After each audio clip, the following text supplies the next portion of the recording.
नई पीपीटी आपके सामने। मैंने शेयरिंग भी चेक कर लिया कि आपको ये दिख रही है कि नहीं, तो दिख रही है। Very good. तो ये बेसिक्स है रेट एनालिसिस के। इसकी शुरुआत होती है यहाँ से।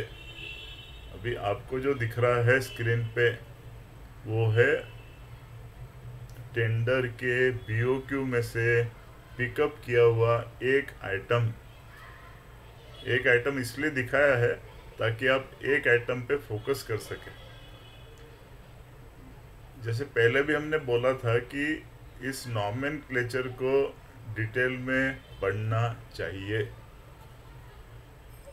रेट एनालिसिस करने के अलग अलग मेथड्स है, उसमें जाएंगे अपन, लेकिन जिसका रेट एनालिसिस करना है, जिसके लिए रेट एनालिसिस करना है, उस आइटम का डिस्क्रिप्शन ध्यान से पढ़ना आवश्यक है ताकि उसमें कोई भूल नहीं हो जाए। तो इसको ज़रा हम लोग पढ़ेंगे अभी।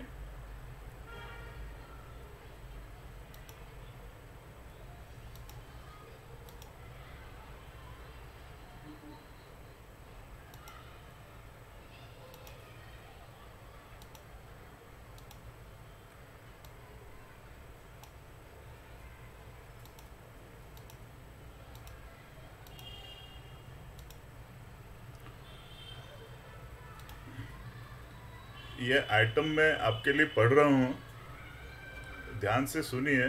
स्क्रीन पे है हालांकि। तो आइटम क्या कहती है? यह है कंक्रीट के आइटम, आरसीसी के आइटम, M20 के आइटम है, उसको हम पढ़ने जा रहे हैं। आइटम कहती है कि प्रोवाइडिंग एंड लेइंग, ये हमेशा आपको दोनों वर्ड्स मिलेंगे, प्रोवाइडिंग एंड लेइंग। प्रोवाइडिंग का मतलब ये आइटम विथ मटेरियल है, लेइंग का मतलब उसमें लेबर इन्वॉल्व है। सो प्रोवाइडिंग एंड लेइंग क्या? कास्ट इन सिटू और रेडी मिक्स सीमेंट कंक्रीट। अब पहले तो दोनों में फ़र्क आपको मालूम होना चाहिए। Cast in situ, ready mix cement concrete, तो दोनों में फ़र्क क्या है? एक केस में आपने बाहर से मटेरियल बुलाया हुआ है, वो हुआ रेडी मिक्स कंक्रीट। और अगर साइट पे आपने मिक्स किया हुआ है तो उसमें कहा जाता है मिक्स्ड एट साइट। तो यहाँ पे आइटम स्पेसिफाई करती है आपको कि आपको रेडी मिक्स कंक्रीट लेना है। और कास्ट इन सिटू का मतलब क्या है?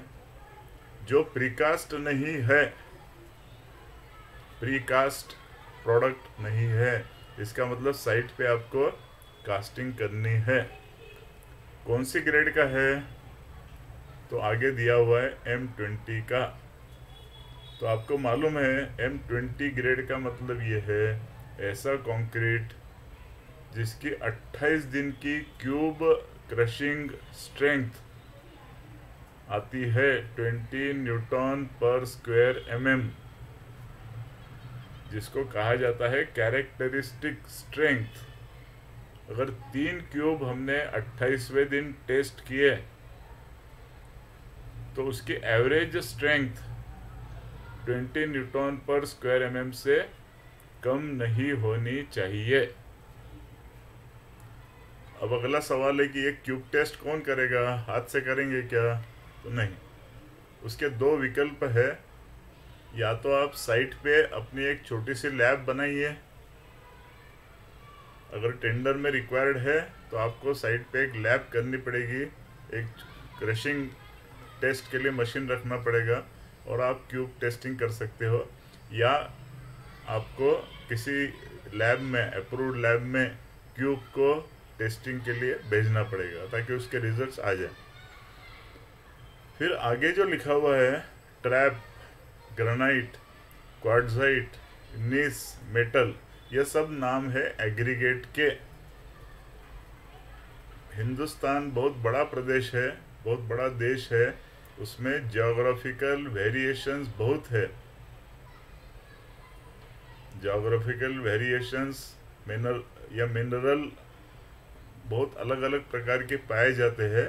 इसलिए ट्रैप का मतलब ये है कि जो महाराष्ट्र में, मध्य प्रदेश में हमको जो एग्रीगेट के लिए स्टोन मिलता है उसका नाम है बसाल्ट ट्रैप। बसाल्ट ट्रैप, काले रंग का पत्थर। और अगर आप दक्षिण में जाते हो तो आपको ये ग्रेनाइट, क्वार्ट्जाइट, नीज, इस प्रकार के एग्रीगेट के लिए मटेरियल मिल सकते हैं। तो इसके लिए चिंतित मत होइए। जो लोकली अवेलेबल एग्रीगेट्स है, अगर टेंडर में लिखा है उसकी टेस्ट आवश्यक है तो आपको टेस्टिंग करके उसको यूज़ करना है। फिर आगे चलते हैं, किसके लिए है item? RCC beams and lintels. उसका drawing as per detailed design and drawings और एज डायरेक्टेड। एज डायरेक्टेड का मतलब ये है कि आपको जो इंजीनियर इंचार्ज है उन्होंने जैसा ड्राइंग दिया हुआ है, स्केच दिया हुआ है या वर्बल इंस्ट्रक्शन दिए है वैसा करना है। इस आइटम में क्या क्या चीज़ें इंक्लूडेड है वो पढ़िए अभी। स्टील सेंटरिंग, स्टील सेंटरिंग को कह रहे हो, फॉर्मवर्क, कवर ब्लॉक्स इसमें आ गए, laying, pumping, compaction and roughening the surface if special finish is to be provided and curing etcetera complete. Curing हमेशा आरसीसी में कवर्ड रहेगा, लेकिन एक्सक्लूड क्या है? Reinforcement and structural steel. जो आरसीसी बीम्स है, लिंटल्स है, उसमें रेनफोर्समेंट स्टील की कॉस्ट इस आइटम की कॉस्ट में इंक्लूड नहीं करनी है। ये मैं आइटम पढ़ने में समय क्यों इन्वेस्ट कर रहा हूँ?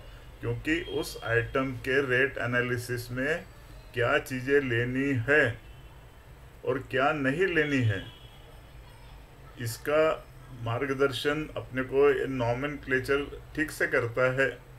उसको खाली पढ़ते आना चाहिए अपने को। फिर आगे कहते हैं कवि कैसे करना है, तो fully automatic micro processor based PLC. अब ये पीएलसी क्या है? पीएलसी का मतलब है चिप। कौन सी चिप? प्रोग्रामेबल लॉजिक कंट्रोल, जो कंप्यूटर में चिप रहती है। और उसके आगे का वर्ड महत्वपूर्ण है, SCADA, स्कैडा। ये देखिए आगे लिखा है स्कैडा। स्कैडा क्या है? Supervisor controlled and data acquisition. Supervisory control and data acquisition. अब आप कहेंगे ये क्या करना है हमको? तो आपको श्रीमान कुछ नहीं करना है, आपको कुछ नहीं करना है। आपको जिस लोकेशन पे कंक्रीटिंग करना है उसके आजू बाजू के एरिया में आरएमसी प्लांट कौन से काम कर रहे हैं वो आपको सर्वे करना है। आरएमसी प्लांट में SCADA enabled reversible drum type mixer या कंक्रीट ही होते हैं। आगे कहा है उन्होंने बैच मिक्स प्लांट। ये आरएमसी प्लांट की विशेषता है कि वहाँ पे एक तो कंक्रीट का वे बैचिंग किया जाता है, उसमें सेल्स लगे रहते हैं और उसमें ये स्कैडा, पीएलसी सब चीज़ें रहती है। तो आपको एज ए कॉन्ट्रैक्टर अभी आपका काम क्या है? आरएमसी प्लांट को ढूंढना, उसके कोटेशन लेना और जो सबसे वायबल कॉन्ट्रैक्टर है आरएमसी का उसको काम देना। बाकी आपको कुछ करना नहीं है। फिर आगे कहते हैं विथ फाइन एग्रीगेट। किस प्रकार के फाइन एग्रीगेट? तो क्रश्ड सैंड चाहिए उनको। कौन सी क्रश सैंड चाहिए? VSI ग्रेड की। अब आप कहेंगे VSI क्या है? तो VSI का मतलब है vertical shaft impact crusher. Crusher समझिए दो प्रकार के क्रशर पाए जाते हैं। एक है हॉरिजॉन्टल शाफ्ट इम्पैक्ट क्रशर। इसका मतलब क्या है, ये शाफ्ट जो है ये ऐसा हॉरिजॉन्टल रहेगा और इसके ऊपर ग्राइंडर्स उसके माउंट किए रहते हैं और उसके बीच में स्टोन डालते हैं, वो क्रश होते हैं। और इस केस में क्या हुआ, वर्टिकल शाफ्ट, तो नेचुरली ये जॉ ऐसा हो गया उसका, ये व्हील है, ये ऐसा घूमेंगे। दो प्रकार के हैं। तो आप आरएमसी में जाएंगे, ज़रा पता कर लीजिए कि कौन सी सैंड यूज़ कर रहे हैं। तो अधिकतर आरएमसी प्लांट जो है वो आर्टिफिशियल सैंड ही यूज़ करते हैं। फिर भी आपको कोटेशन लेते वक्त आप आरएमसी की चक्कर मार लीजिए और पता